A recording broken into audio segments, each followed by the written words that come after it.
Vai. Ok, ciao Luca, grazie di aver accettato di fare due chiacchiere con me. Come stai? Ciao, ciao, grazie a te innanzitutto e diciamo dai, abbastanza bene, spero anche tu e spero che stiano bene anche quelli che ci staranno ascoltando, che ci Sicuramente. stanno ascoltando.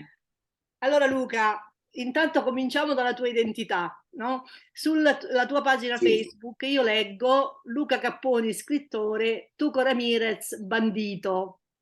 Ci dici come mai questa doppia identità? Allora, facciamo dai, per la prima volta mi sono preparato per un'intervista, ho messo i Ah, libri, che bravo, così guarda. possono Ecco. vedere la doppia firma, non so se si vede, penso Sì, si veda invertito si però. vede benissimo. La doppia firma così.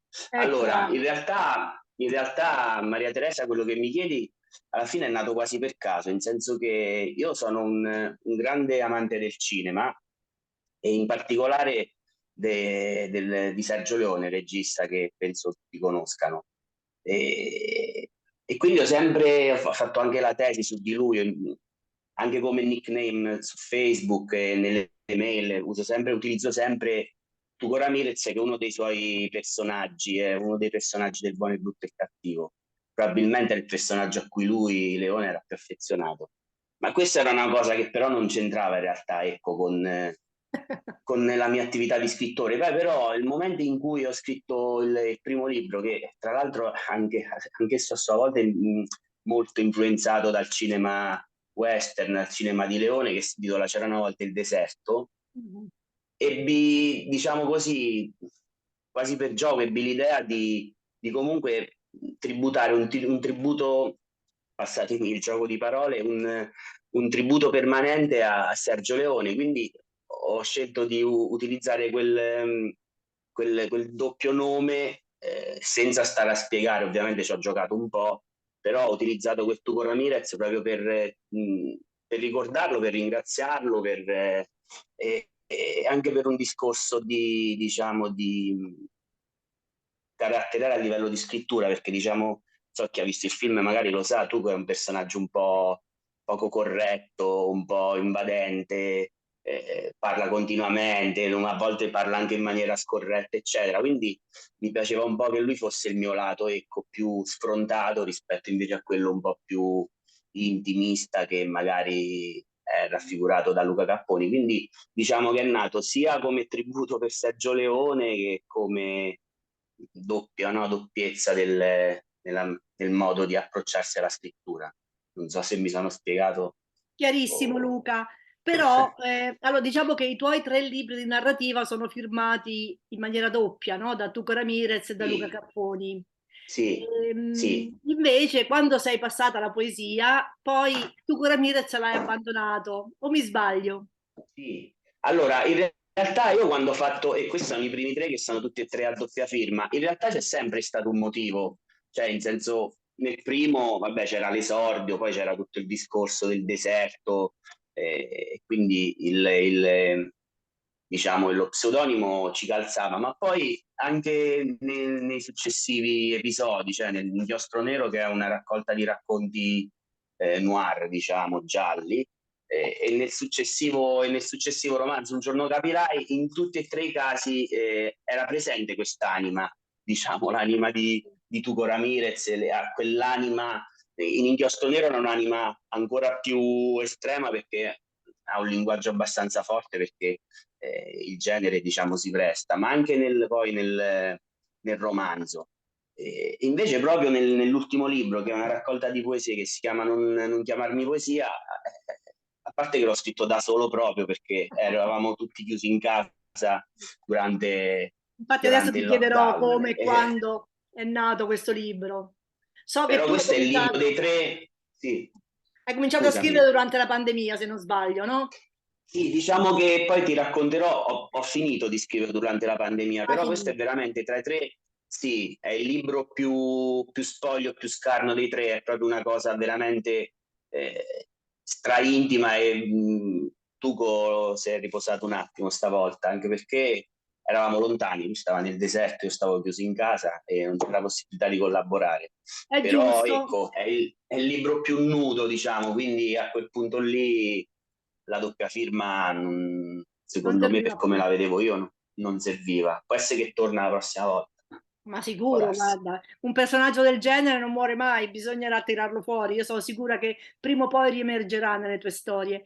Però diciamo che questa sera volevo proprio concentrarmi sul non chiamarmi poesia, per tante ragioni. Intanto perché tu sai che la poesia non è proprio favorita dagli editori, tant'è vero che tu hai dovuto pubblicartelo da solo, se non sbaglio.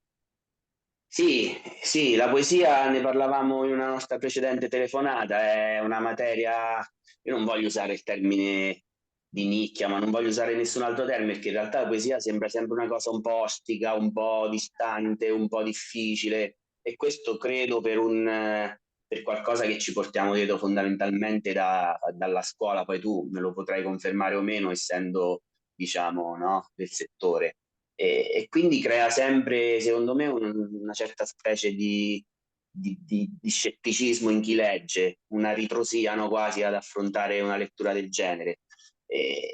Sì, quindi io il libro, ecco, consapevole di questo, consapevole poi no, del poco interesse magari anche da parte degli editori, eccetera, ho deciso, poi era un periodo comunque, come ti dicevo io prima, anche particolare da un sacco di punti di vista, non solo editoriali, e quindi a quel punto ho deciso di farlo comunque per una serie di motivi che poi ti racconterò e di farlo da solo, avvalendomi dell'aiuto fraterno e amichevole di Stefano Tamburini che ha elaborato, l'ha disegnato la copertina e ha creato le illustrazioni che stanno dentro e di Danilo Pasquali che mi ha aiutato nell'impaginazione anche interna perché io ovviamente non ne sarei stato capace. E quindi In questo è un realtà libro, ce n'è un ecco, altro che ti ha totalmente aiutato. autoprodotto.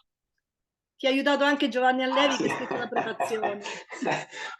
Mi stavo dimenticando, sì, ovviamente sì. Giovanni, che è un caro amico a cui mando un grande abbraccio, ha sempre manifestato interesse per quello che scrivevo e mi sentivo che queste cose qui erano quasi affini un po' alla sua, lui è una persona molto sensibile e gliel'ho fatte leggere e lui si è offerto, diciamo, di scrivere una piccola introduzione e di, ecco, di dire cose buone di cui lo ringrazio sul mio lavoro. Allora, la struttura grafica è raffinatissima del libro, i disegni sono veramente belli, ma anche il modo in cui è impaginato, in cui è messo, e poi anche la scelta di mettere l'ha trattato un po' come se fosse l'inizio di un film, no? Hai messo i titoli di testa e poi Sì, sì, sì. ogni sezione viene introdotta da un'illustrazione. Facciamo vedere, sì, ogni sezione, ecco, Fai questa vedere per perché sono esempio è una. veramente bellissimi sono. Sì, Stefano è una grande persona, è un amico e anche lui ha una mente molto particolare, sensibile e la trovo molto affine, quindi Sì, è credo che bastato abbia poco per interpretato capirsi. molto bene le poesie che poi seguono. L'altra cosa interessante, perché io ho visto un po' nascere questo libro, tu prima di scrivere, di metterle insieme, scrivevi queste poesie in foglietti di carta e ogni tanto qualcuna si vedeva sulla tua pagina Facebook. Raccontaci qualcosa di più. Sì, io l'ho sommariamente scritto nei titoli di testa che citavi prima. Mhm. Io avevo anche una sorta di, ce l'ho tuttora, una sorta di rispetto verso la poesia, quindi quelle cose che poi, quegli scritti che pubblicavo sui social erano, diciamo, estemporanei. Io mi piace scrivere, a volte anche in passato scrivevo, ecco, le chiamo poesie e mi piace chiamarle così, però non mi sono Lo mai sono a tutti reputato gli effetti, assolutamente mi un posso poeta. permettere? No, Anche grazie, a te non piace grazie. chiamarle poesie, però insomma leggendole da No, lettrice, da esterna, ti posso confermare che lo sono. grazie, ti ringrazio. Però ecco, non avevo assolutamente idea di pubblicare una raccolta di poesie. Diciamo che poi col tempo mi sono reso conto che in realtà negli ultimi 2 anni, anno e mezzo, avevo scritto praticamente solo poesie. A quel punto ho pensato di provare, di vedere se si potevano racchiudere in una raccolta. Io quando dico raccolta mi piace sempre pensare a qualcosa comunque di uniforme, che abbia un filo che unisca poi tutte le cose che ci sono dentro, e quindi dovevo trovare assolutamente una chiave di lettura, altrimenti non l'avrei pubblicato. E questo è successo appunto durante il lockdown. Io avevo scritto queste poesie, però non riuscivo, le volevo racchiudere come in una specie di viaggio, no? Anche a livello psicologico, mi piaceva cercare un trade union, che però non trovavo, e mi ricordo che eravamo tutti chiusi in casa, io le avevo stampate, e poi praticamente proprio c'è stato un gesto proprio fisico di metterle per terra, le sono dovute trovare tutte davanti, e a quel punto mi sono accorto che quelle poesie parlavano praticamente, avevano dei temi che tornavano, ed erano tutti temi legati diciamo, non all'isolamento, però a una persona che fa un passo indietro rispetto a questa società a volte troppo veloce, troppo poco coraggiosa, troppo invadente, troppo stentata. E quindi mi sono accorto che, e ho pensato soprattutto che questa mancanza, questo passo indietro di questa persona che tra virgolette si isola, era quello che poi stava accadendo in quel momento a tutti. Però probabilmente io come scrittore l'avevo fatto poco prima. Allora lì ho capito, e lì l'ho poi concluso, perché poi le altre poesie che mancavano le ho scritte in quel periodo lì, ed erano perfettamente calzanti con tutto il resto. Era quasi come un cerchio che, no? Come si dice, cerchi che si Chiude. chiudono. Senza Infatti. contare, scusa, la faccio lunga, ma No, no, ma perché assolutamente, continua pure, alla mi piace fine, ascoltarti. no, alla fine poi dopo dici tu fai lo scrittore, però poi le cose ti accadono, quindi a volte le devi solo raccontare. Questo libro, che poi non era ancora libro, io avevo questi fogli, no? Che dicevi tu, li scrivevo sui fogli di carta, e poi a volte li passavo anche al computer. Praticamente io temevo di aver perso tutto, perché ho avuto un furto del computer, quindi le poesie praticamente erano andate. Quindi già io non avevo voglia di pubblicare un libro, però le poesie erano pure andate, invece poi sono tornate, perché quei famosi fogli che avevo lasciato da parte mi sono ricordato di averli, e le ho ritrovate quasi tutte. Quello è stato un altro segnale, come dire, erano quasi le poesie che insistevano, perché alla fine le ho anche ritrovate tutte, quindi è stato Sì, anche hai questo. ragione Luca, ci sono alcuni libri che vanno scritti e questo era uno di quelli, vedi? E poi qualche volta il supporto cartaceo serve, no? Oltre a quello digitale, Sì, direi. sì, sì, io utilizzo entrambi, devo dire. Quando magari sono più... Dipende da come mi prende. Certo, è inutile, no? Non possiamo negare che con Word, col PC, fai tutto più veloce, cancelli, riscrivi in maniera veloce, però a volte quando le cose magari vuoi decantarle meglio, io prendo il foglio, mi siedo e scrivo a penna, però ecco, dipende pure dal mood del momento. Senti, due cose. Intanto, poi parleremo dei vari temi che tratti all'interno del libro. Sì, Ci sono due epigrafi prima dell'inizio. Una l'ho individuata e viene da Springsteen, no? È una canzone di sì, Springsteen che hai preso. La sì, seconda non sono sì, riuscita a sì. trovarla, quindi adesso mi dovrai chiarire tu da dove l'hai presa. Io ti ho fregato, vedi? Lo so, No, vabbè.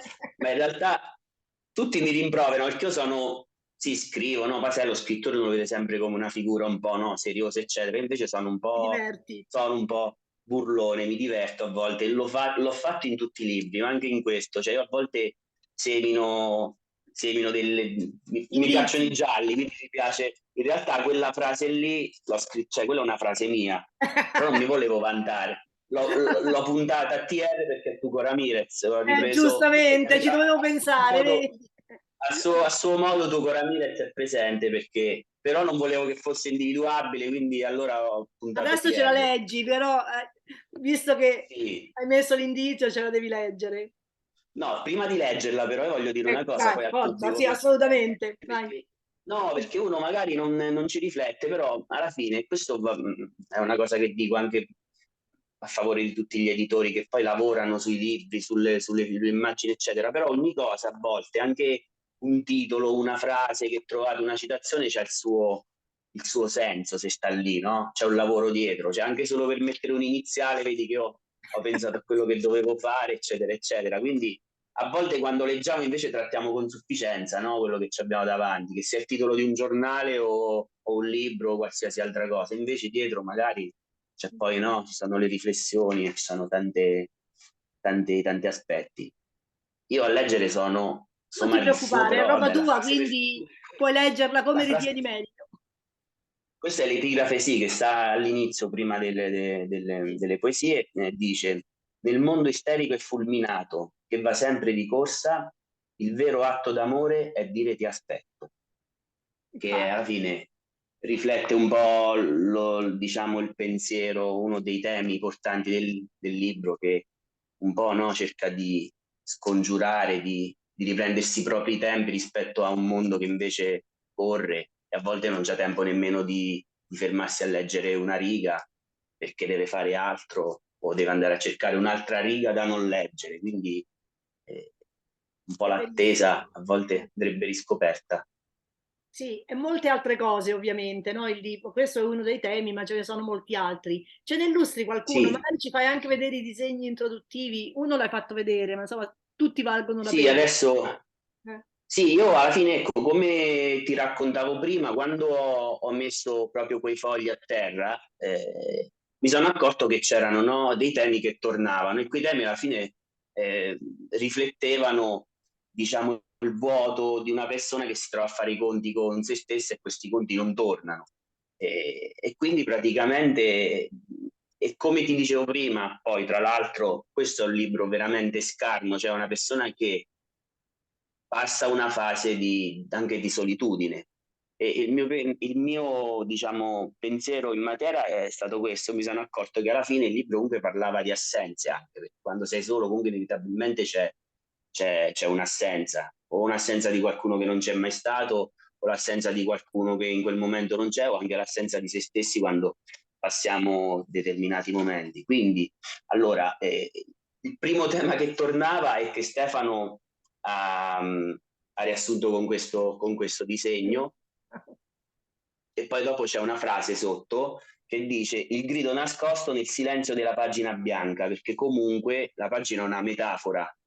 Quando facciamo il famoso passo indietro noi abbiamo fogli, no, bianchi, che sono poi i giorni che dobbiamo scrivere, e a volte la pagina bianca diventa anche come può dire, un ostacolo. Per uno scrittore la pagina bianca è il nemico Oh, maggiore. Per una persona che deve vivere forzatamente a volte situazioni in cui non si trova, no? La pagina bianca insomma è una metafora che tornava spesso. Eh, Un'altra appunto, come dicevo prima, un altro dei temi che torna, che Stefano ha scelto di disegnare con un volto femminile che ha un occhio di un colore e un occhio dell'altro. Eh, Parlo molto di ricordi, ovviamente, perché quando siamo soli con noi stessi, molto del tempo che passiamo a riflettere, se ci pensi, lo passiamo a ricordare. Magari la sera prima di dormire ricordiamo la giornata trascorsa, però sfido io, chiunque, ne abbiamo provato tutti, per fortuna purtroppo, no? Quindi tutti sappiamo, quando stavamo in quarantena, magari da soli, ci sono stati magari molti momenti in cui abbiamo fatto i conti magari con i ricordi, appunto. E quindi eh, c'è questa sezione qui che parla anche di adolescenza, di ricordi non necessariamente recenti, di un'epoca in cui, come ti dicevo prima, si andava più piano, si metteva il gettone e si telefonava. Quindi dei ricordi che ti avvolgono a 360 gradi come persona. questa è una delle Allora, sezioni che a me è ecco, piaciuta di più, la perché prossima? no, è quella O dei quel... ricordi, Ah, devo ok. dire, Ah, perché ok. ognuno di noi ha una specie di paradiso infantile o adolescenziale, no? A cui non Sì, sempre è facile, sì, non sempre è facile recuperare. Credo che invece tu l'abbia fatto molto bene. E poi anche sì. questo fatto di un mondo un pochino più lento rispetto a quello in cui viviamo. Insomma, mi era piaciuta questa parte. Sì, che poi Stefano, che io Stefano ha scelto di fare quella illustrazione con gli occhi di due colori, perché a volte io parlo di un ricordo che non vuole andarsene, perché i ricordi spesso, no, lottano per restare vivi. E poi a volte noi magari li ricordiamo in un modo, però la persona che magari li ha vissuti con noi li ricorda in un altro. Quindi ci possono stare tante metafore e Stefano ha deciso di fare quel doppio colore, secondo me cogliendo appieno quello che pensavo io. La sezione... Ops, scusa, telefono, scusate. Ok. Allora, la sezione che segue è un'altra parte importante, secondo me, perché parla del vuoto imbalsamato di un vivere artificiale. In realtà, se quando... scusate, Il tuo adesso telefono ci oggi metto la fa colla. le bizze, ma non preoccuparti, tanto siamo tra amici e va bene così. Chi mi segue sa che io sono molto imbranato non solo con i social, ma anche con i telefoni. È il bello della diretta, dai, non ti Quando... preoccupare. Sì, dai. Quando eravamo soli, prima dell'avvento di internet, era diverso da dopo l'avvento di internet, perché adesso anche una persona che comunque, diciamo, resta sola, resta isolata, non è mai completamente isolata, e durante il Covid abbiamo vissuto la parte anche positiva di questo, perché non ha necessariamente un aspetto negativo, però comunque è una cosa con cui fare i conti, e io, diciamo, che nella sezione in cui parlo del rapporto con i social, con internet e con questi rapporti che a volte nascono e muoiono proprio solo a livello, no, digitale, diciamo che non uso proprio le carezze, No, diciamo, ci vai sono un pochino molto... più con la mano pesante che in questa parlo sezione. soprattutto dell'esasperazione Sì. di questi aspetti, di questi rapporti che restano sempre filtrati da uno schermo, da una faccetta, insomma, lo Rimangono molto trovo... superficiali e non vanno mai in profondità, hai ragione, o spesso non Purtroppo ce la sì, fanno. purtroppo sì, purtroppo restano spesso, ovviamente non faccio il censore, il giudice, però è una cosa che credo purtroppo ci stia un po' impoverendo, quello sì, perché io non sono mai stato un chiacchierone, anzi, però ecco, quanto era bello avere quel momento in cui non sai magari che dire perché una persona la vedi per la prima volta, eccetera, eccetera. Quelle difficoltà, quella timidezza. Adesso incontriamo persone di cui già sappiamo tutto, a volte, no? Soprattutto, ma anche tra ragazzi. Io adesso purtroppo non sono più ragazzo, però passano le ore a conoscersi, magari poi quando si vedono non hanno finito le cose da dirsi, si vedono solo per dirsi ciao magari e lasciarsi, no? È Purtroppo. vero, sì, Parlavo di questo assolutamente. cortocircuito, mi ha sempre un po' preoccupato e al tempo stesso purtroppo affascinato.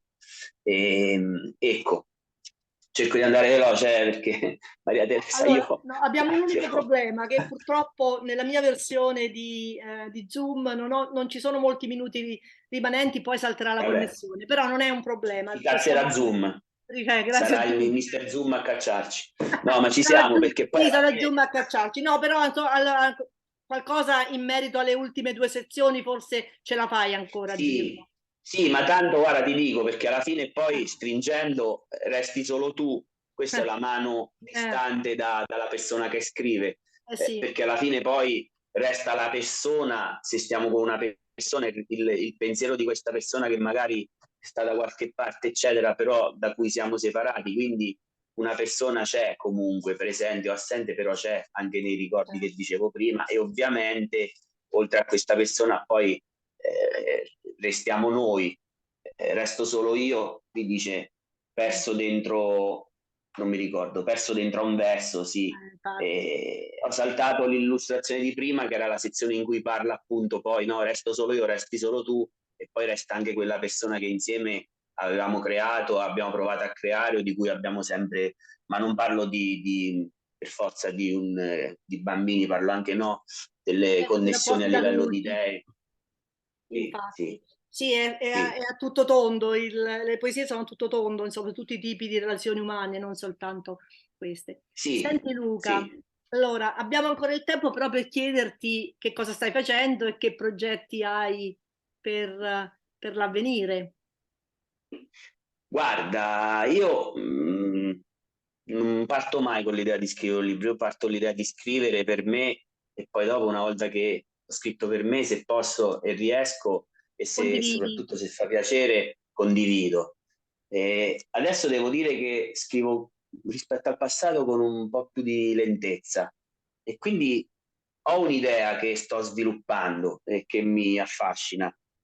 Probabilmente tornerò al racconto. Come vedi, io non sono molto stabile perché passo dalle raccolte di poesie ai romanzi ai racconti, però sinceramente è una cosa che io faccio per me e poi Non è un dipende da problema, quello che anzi mi viene. direi che forse no, è un modo, il modo migliore per provare tanti aspetti di se stesso, no? E Sì, anche magari di scrittura. sì, sì. Poi non mi va anche di sfuggire al fatto, no, sai, quando fai una cosa che magari piace e poi uno tende magari a replicarla, eccetera. Io faccio Certo, quello che mi viene alla fine.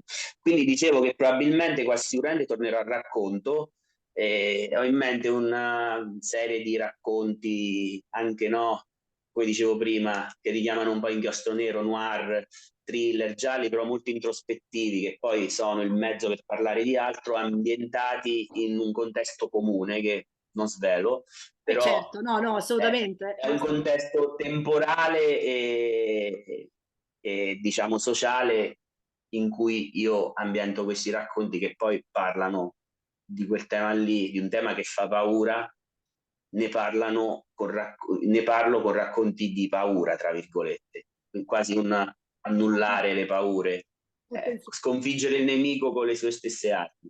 Poi Beh, quando magari vi dirò di più capirete, però ecco, vabbè, adesso lasciamo un pochino questo. di Sì, curiosità sì, dai, anche devo a chi vedere ti pure se ci segue, riesco, ma se sicuramente ci ci riesco, ma riuscirai. penso, Io ne sono sicura, sì. Poi, avendo visto le cose che hai fatto finora, magari ci vorrà un pochino più di tempo, ma insomma, sono forse sicura che sì, però arriverai a concluderla. grazie, ti ringrazio per le belle parole.